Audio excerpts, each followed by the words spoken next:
बारामतीमध्ये 5 अपक्ष उमेदवारांचे अर्ज मागे, सुनेत्रा पवारांच्या विरोधात अद्यापही काही अर्ज कायम.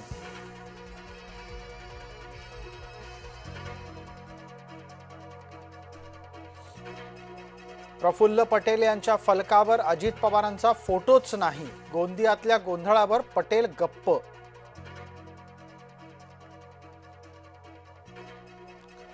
थोरल्या मुलाला घेऊन फडणवीसांच्या भेटीला गेल्या सुनेत्रा पवार.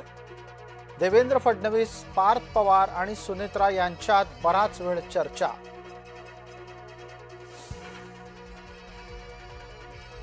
महाराष्ट्रात सरसकट निवडणूक बिनविरोध करण्याची संस्कृती नाही, ठाकरे गटाचे नेता अंबादास दानवे यांचा दावा. मुंबईत गुजरातीत फलक लावला कशाला, मनसेचा मुंबईतल्या व्यापाराला सवाल. मनसेच्या दणक्यानंतर दुकानाचं नाव मराठीत लिहायची व्यापाऱ्यानं दाखवली तयारी.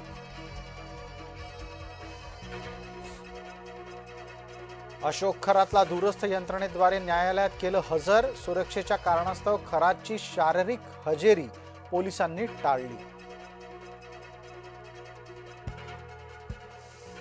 बोलता बोलता शर्मिला ठाकरे काय बोलून गेल्या, यामुळे उंचावल्या भुवया.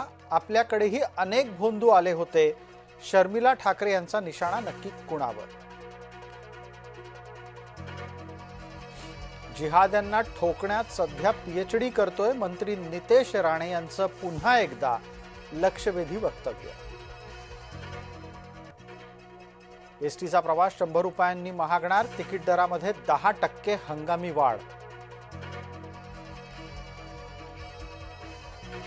शिंदे आपल्या शिवसेनेमध्ये बदल करणार, कुचकामी मंत्र्यांना दाखवणार बाहेरचा रस्ता, नव्या चेहऱ्यांना मिळणार संधी.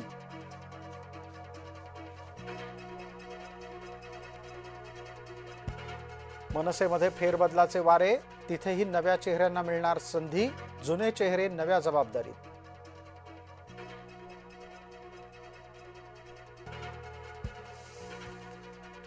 हनुमानाच्या शेपटाप्रमाणे वाढतीये भोंदू खरातची संपत्ती. घोषित 42 कोटींवरून खरातच्या संपत्तीचा आकडा पोचला 200 कोटीच्या पलीकडे.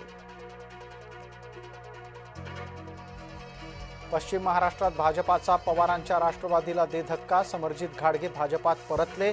विधान परिषद इच्छुकांमध्ये चुरस वाढली. कर्जदारांना दिलासा, कर्जवाढ टळली. रिझर्व्ह बँकेकडून रेपो दर स्थिर ठेवला.